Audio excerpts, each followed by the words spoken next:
This is Killer Innovations, a show about ideas, creativity, and how you can innovate. Welcome to the Innovator's Garage, where you learn to create your next game-changing killer innovation.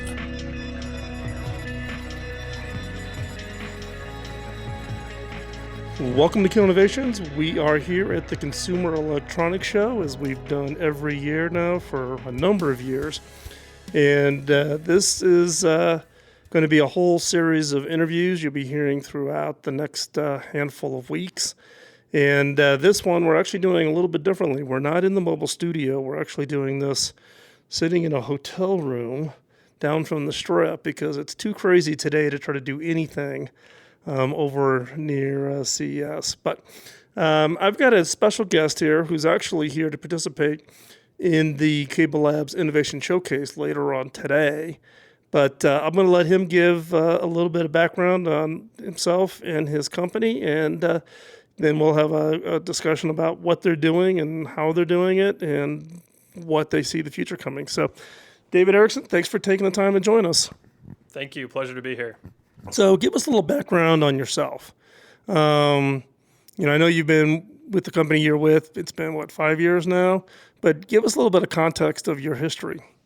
Yeah, so I did an undergraduate at the University of Utah in computer science and networking. And actually, I got into networking as a kid, playing Doom and Descent over modems, actually using IPX emulation on bulletin boards back in the early 90s. And spent a lot of years trying to optimize that connection and get low latency and be able to get everybody else and win.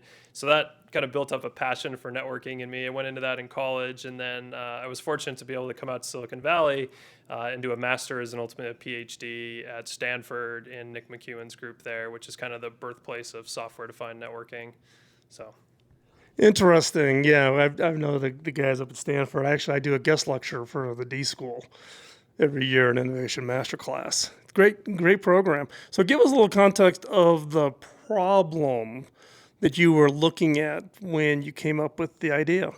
Yeah, so while we were at Stanford working on software-defined networking, we spent most of our time really focused on kind of the controller, orchestrator ways of doing networking and how to make changes there.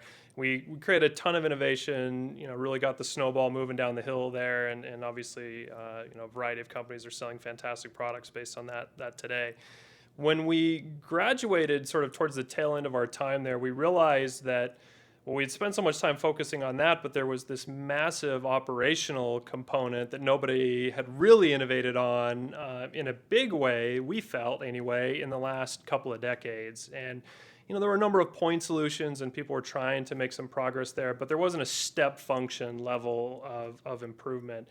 And we recognized that my co-founder, Payman, had created some technology and some algorithms called header space analysis that allow you to basically replicate production networks in software with an incredible level of fidelity. And that allowed us to take that technology, apply it in the operation space, and we could just see that there was a huge opportunity to make an order of magnitude level improvement there. With a lot of innovation, though, were the customers out there knowing they had a problem, or was it they didn't know they had the problem until they saw the solution? That's a funny question. So I actually have a funny anecdote for you. So very early on in the company's existence, we'd put together, proof of concept internally or MVP of the product. And we took this to one of the very large telcos research labs and said, hey, look what we can do. We think this would be really useful and apply to you guys. And they said, I'm sorry, we don't believe that you can actually do this because we've been trying to do this for 15 years and couldn't, and we really want it, but we just don't believe it. And so that was kind of a key point for us in realizing that a lot of people knew this was a problem, had been trying to solve it for a very long time, and we had the technology to actually make it happen. So when we put this in front of folks now, they very quickly connect that this is a problem they have and that they need a solution, and then they dive in very quickly. Yeah, it's interesting when you run into the people who say, well, we've been trying this for 15 years and haven't been able to come up with a solution.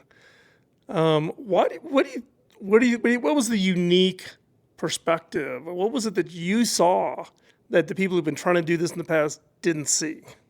I think it's actually the confluence of a couple of things. So one of course is these algorithms that Payman created. They enable you to do things that you could not ever do before. The problem had not been solved in a manner that was complete and rigorous and actually tractable given the size and scale of these modern networks. But then two, at the same time, it's also really the proliferation of compute power, right? Having the cloud and effectively infinite CPU and memory at your fingertips, as well as all of the technologies that allow you to scale this out to multiple machines, have enabled us to solve tremendously large problems in timescales that humans need to be efficient, right? Like when I have a question about my network, I need to get an answer immediately. I don't want to wait for a batch process to run for 12, 14, 18 hours to be able to get back to me. Like that's just a very different method of operation that can't solve the caliber of problems that we're after. Yeah, you talked before about the radical step function increase in fidelity. Give us some context of how big of a step function that really is. Is it I can't, I'm doing node levels. I'm not doing to device levels. How many devices? Give us some context of how big of a step function this really is. Absolutely. So I'll give you an anecdote. One of our customers has a few thousand network devices. These are switches, routers, load balancers, firewalls, not edge servers. And when you part of our technology will actually create a copy of this network and software, and then we will explore where every possible packet could ever go in this environment, which is a superset of the standard packet capture and sampling that people are used to. But when we actually explore this customer's network, there are 5 octillion different ways for traffic to flow in this environment. You may not be familiar with that number. I was not when I saw it. It's a 5 followed by 27 zeros.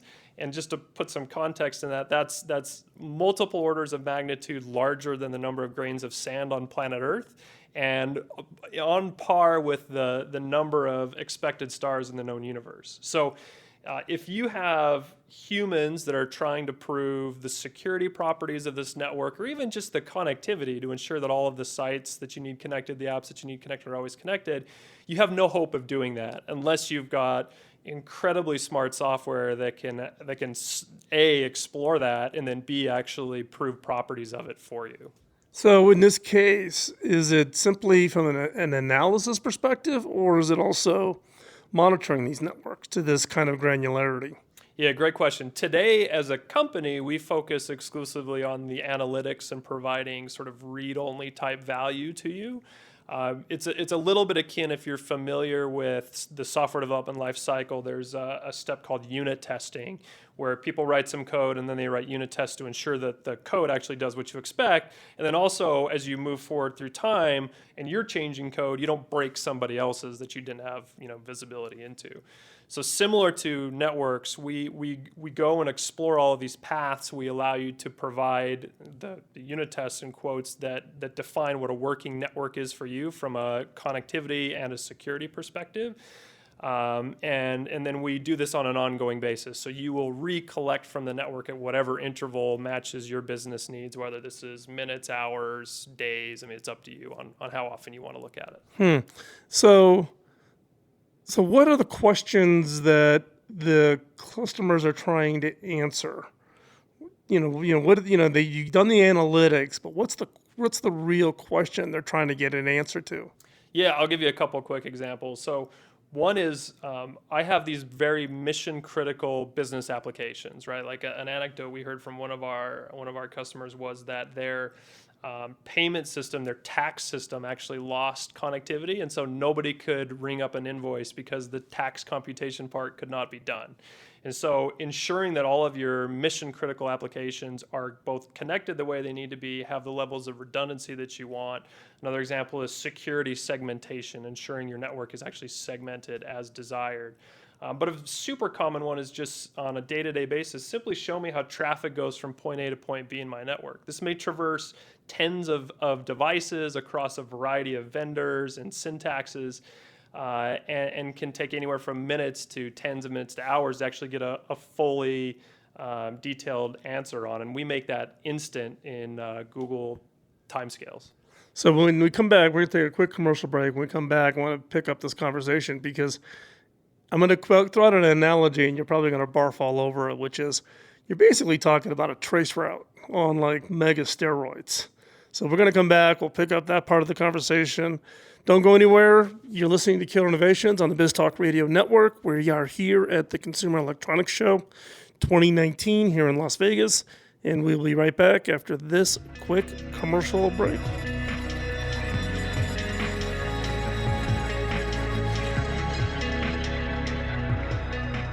Welcome back.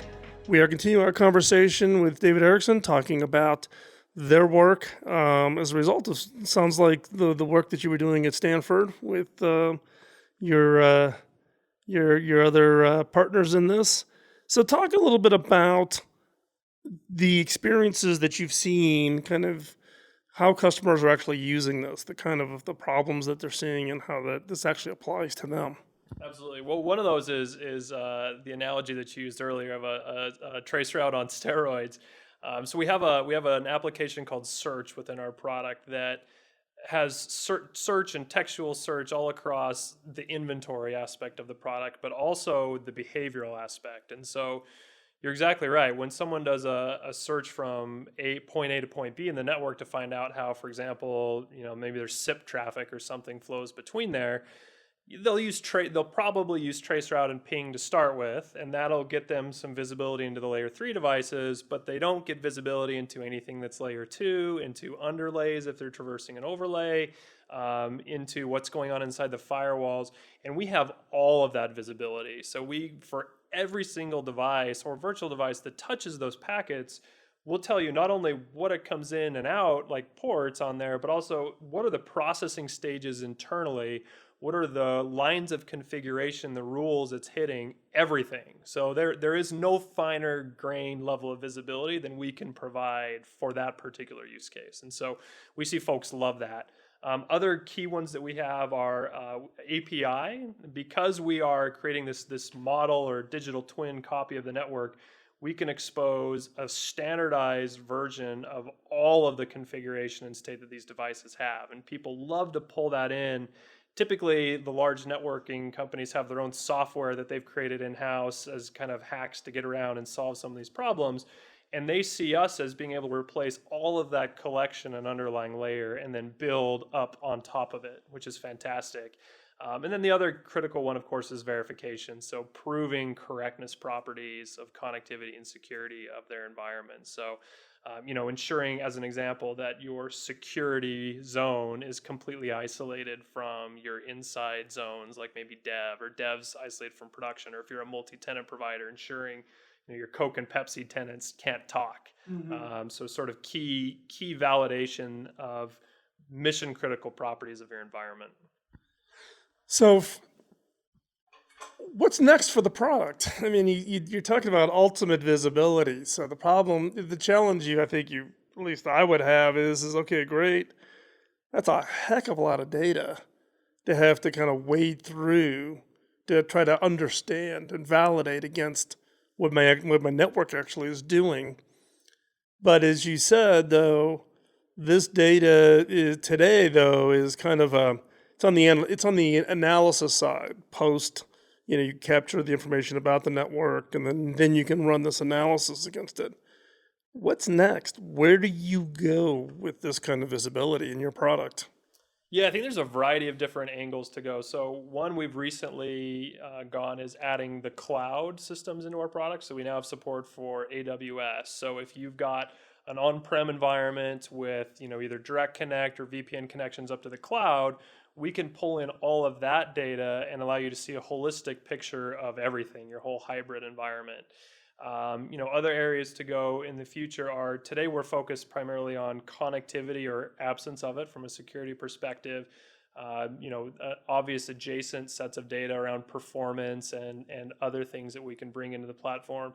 we feel like we have solved the core problems around really modeling and understanding your network, and everything else is sort of icing on the cake. It's bringing in and attaching that data to additional workflows that you have internally, providing guidance and assistance.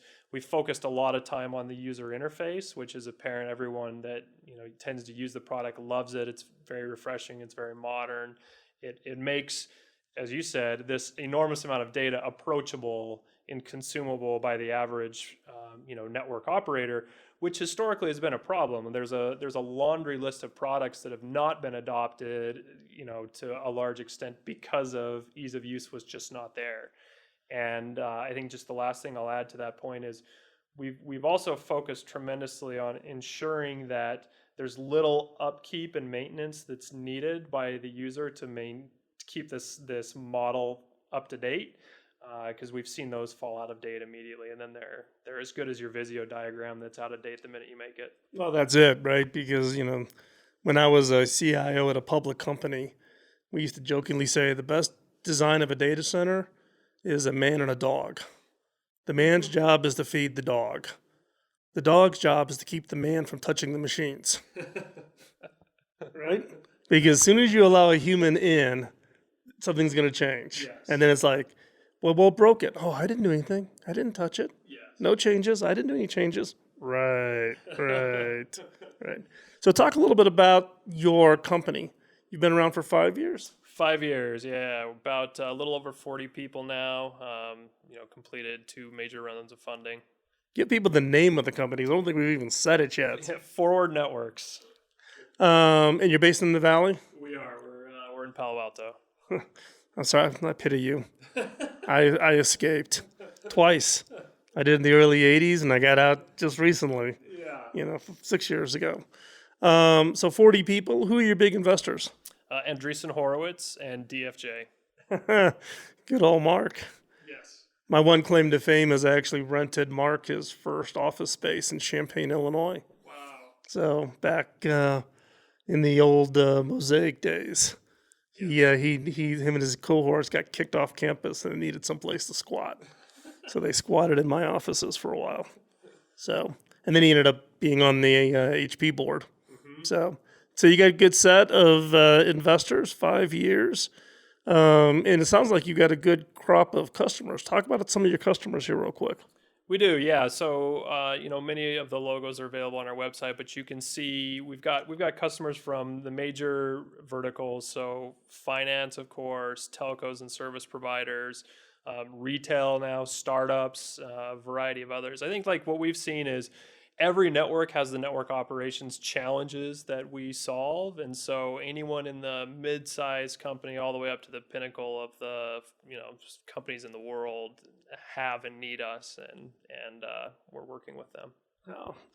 So we're going to take another quick commercial break. When we come back, David, what I'd like to ask you to think about is you've kind of gone now through this, being a student, coming up with some of these ideas, putting them together, creating a company, and now you're 5 years into it. What I'd love to hear are the stories. If you could go back and give yourself advice from where you are today, things you learned that you wish you knew back when this whole thing started, what would those be? And share those with the listeners. So when we come back, we're going to continue our conversations and pick up our discussion on software-defined networking and geek out here a little bit. So we'll be right back after this quick commercial break. You're listening to Killer Innovations on the BizTalk Radio Network.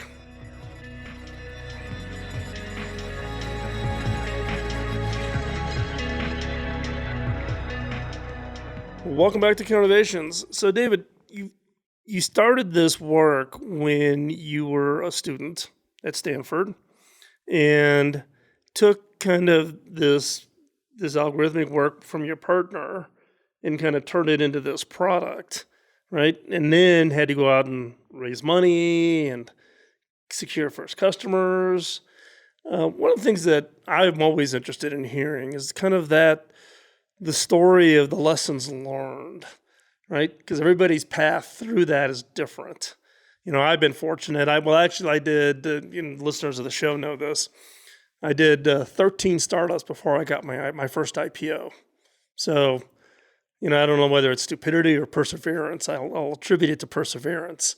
But the path is never the same for two individuals or two companies. So give us a little bit of context of the actual process of knowing that you've got something and how you turn that into a company. And then at the end, I'd like to say for you to share, if you had an opportunity to go back and you could advise yourself 5 or 6 years ago, what advice would you have given yourself? So give us a little bit of background and context, though, of the actual how did it get to turning into Forward Networks and how that all came about.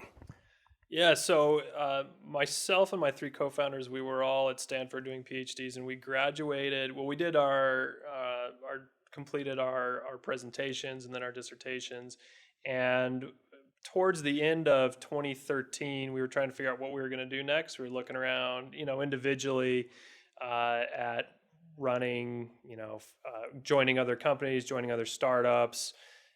And we kind of started thinking maybe there's something to do here together. The 4 of us have sort of distinct backgrounds, skills. Even though we were all under this SDN umbrella, we had all done research in very different things. And we didn't necessarily converge on anything particularly right before we graduated, but we had an opportunity that came up where we could do some training on SDN. And so we actually formed a company and went and created SDN training materials and went talk to groups within a variety of networking companies all over the world. And we used that experience to learn what some of the challenges were that were out there and confirm some of the things that we thought but weren't, needed industry validation to verify. And so it's kind of the startup before the startup. We actually made some good money on that allowed us to, keep a roof over our heads that summer. And then after we had really felt good about the idea of Forward Networks, that's when we really committed and went and raised seed money in the fall. But I think it's critical to talk to your customers and also to have a decent idea of what the competition's doing and what they're focused on in your industry or target potential industry. So you did the training materials over the summer, and then did the seed money come from angels, friends and family? Yeah, it came from angels. So, a variety of professors, including our advisor, were kind enough to continue to invest in us beyond the time he'd already invested in us while we were grad students. So. Okay. And then, so what was the time frame from the time you said, okay, we're going to go do Forward Networks to when you actually, had what you would call a viable product? That's always the challenging question in software because it's an ever evolving product. 1 to 2 years in, we thought we had a product, and then looking back, we did not have a product at that point. So I think there's as a software startup, there's various stages. We had something people could use and try and poke around, but it certainly wasn't what I would have considered enterprise class a year or 2 in. I think realistically, it probably took us three something years to get to that point where it was enterprise grade, had enough features and functionality that we could meet customers' needs at scale. And so what was the turning point? What was the hump that you had to get over? When you say it had to be enterprise grade, was it a feature set? Was it something else? I think there's the standard features that you have to sell into enterprise companies around authentication and security and deployment method, right? Like one of the things that we learned is that we wanted to be a cloud-only SaaS company to begin with, and it turns out there's multiple verticals that are not okay with that, and so we had to build a product in that form factor that could be delivered to those types of customers, which ended up being some of our very first customers. So that was critical, and I think scale is a big one. We sort of hoped early on that customers would, by and large, come and get a small amount of our product first, deploy that, and then we would scale with them over time as they started to use it. But then we started encountering large companies that said, yeah, we'd like to actually take this to our whole network right now. And at that point in time, the product, just the technology was not completed to the point that we could do that and deliver it in a very quick time scale. And that it takes time to get there. This is an area, I gave you the example number earlier, that it takes an awful lot of incredibly smart people to create that type of product, and you can't rush it. So, now you're 5 years, right, that you've been in now. You've had a number of lessons learned. So speaking to the audience today, if you could go back and speak to yourself, what would be kind of 2 or 3 pieces of quick advice you wish you knew when you started down this path? Well, actually, it follows this train of discussion. So I think I was very overly optimistic on timescales for delivering some of these things. And it's like everybody's startup is a different mix of sort of hard algorithmic or IP or other related challenges that just take time versus execution versus, how long it takes to make the market aware of the product and go to the market and sell it and all of those things. In our particular point in the space, it's very technical, very hard algorithmically, and just took a long time to get that to the point that it was deliverable. And so if I could have talked to myself back then, I'd say, get ready to be patient, and you're not a super quick to market consumer style startup. This is a hard IP enterprise B2B play that's going to take time, and it's both in creating the product as well as in selling it, because if you're selling to large companies, as it takes time to get that done, especially in a new area that has never been seen before, right? You've got to train the market and teach them. Yeah, it's actually one of the more common comments that a lot of people make, right? It is the patience, right? You think you've got the timeline figured out, and it never works to the timeline, no matter how good you think your planning is at this point. So as we wrap up this segment, if people want to track what Forward Networks is working on, what's the best place to keep up to date? Yeah, so if you go to our website, www.forwardnetworks.com, we've got a blog that's linked up in the top corner that keeps up to date on interesting things we're doing, announcements, etc. We also have a Twitter handle that you can grab from there as well. And then real quick, what's next for Forward Networks? I always have to ask the question. Yeah, so more continued exciting announcements coming out of us from support of different devices that are out there, different areas of the network, customers. I think, look, we're determined to bring all of the innovation that has happened in the software development world to networking, to really improve the state of network operations, the cost, the agility, the uptime, and make it match what we expect from the other really successful areas of software development. That's great. Hey, I really appreciate you taking the time out of your schedule to join me here at CES. We'll see you later this afternoon as you stand up and pitch at the Innovation Showcase and see how you do in front of all the CEOs of my board. Get ready to be grilled. With this, we're going to wrap up this segment. Stay tuned. Segment 4 is coming up. It'll be a new episode of 5 Minutes to New Ideas. So you don't want to go anywhere. Also, check out the show notes. Hop on over to killerinnovations.com. We will have the show notes. We'll have the links mentioned here in today's interview with David, all there so that you can track down the information and get in contact. And with that, also, we're coming up on the kickoff for season 15, which will start March 5th. So if you've got anecdotes or stories, a number of you have been with the show since day one. I know a handful of you. Would love to hear from you on your thoughts on where we go for the next 15 years. So let us know. Drop me a note over at phil@killerinnovations.com. And with that, we're going to take a quick commercial break. And when we come back, segment 4, 5 minutes to new ideas.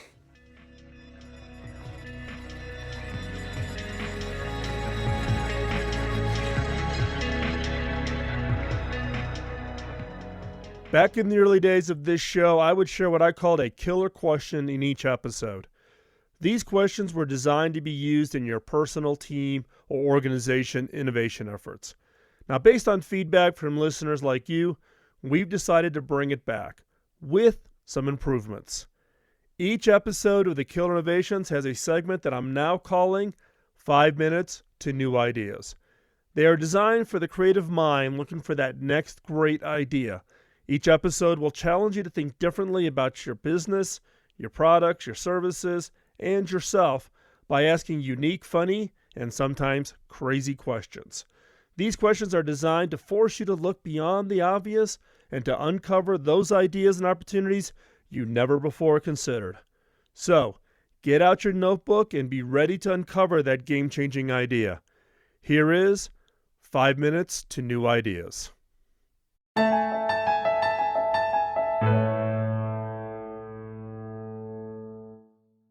Magazine publishers are in the same predicament as the book publishing and recording industries before it. How do you keep your customers believing that your content is worth paying for when there is endless free content available on the internet?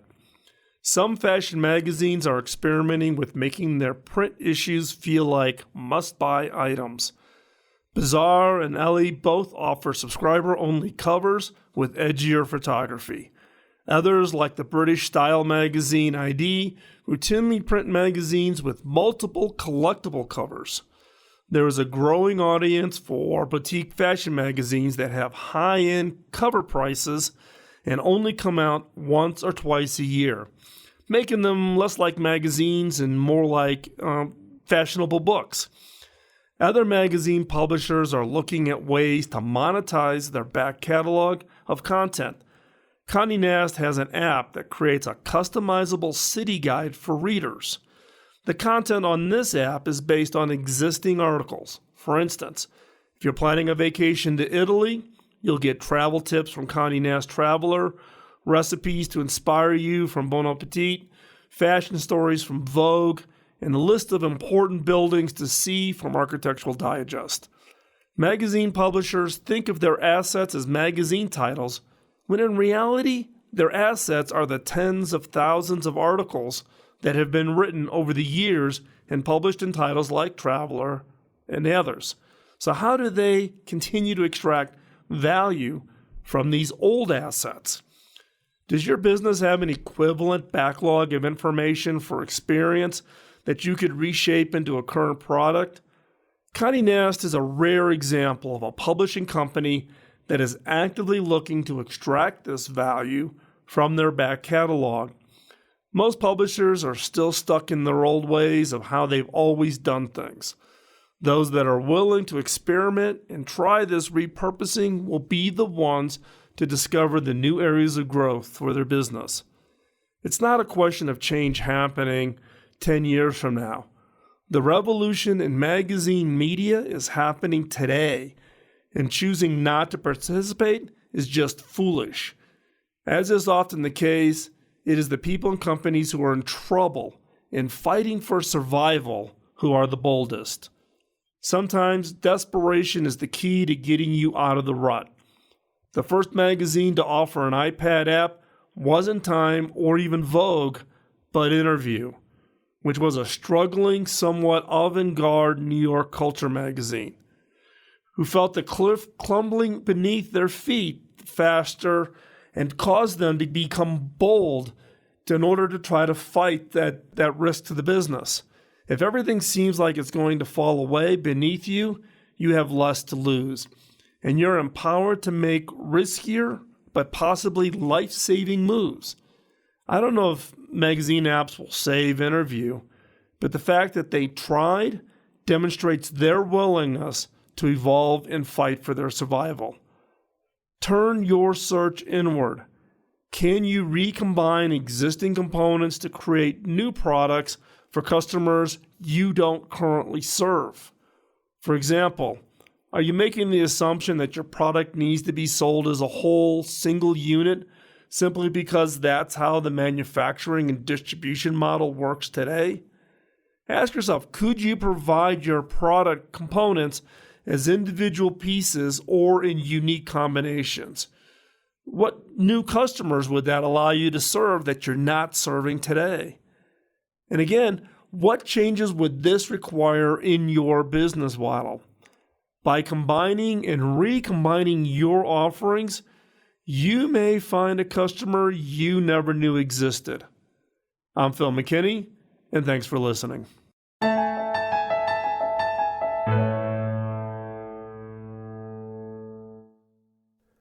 Thanks for taking the time out of your busy schedule to join in. If you have any comments or suggestions, drop me a note at phil@killerinnovations.com. Beyond this show, I write about my personal experiences of being in the innovation game for the last 2 decades. Topics include innovation, creativity, culture, team building, metrics, frustrations, leadership, and how to win.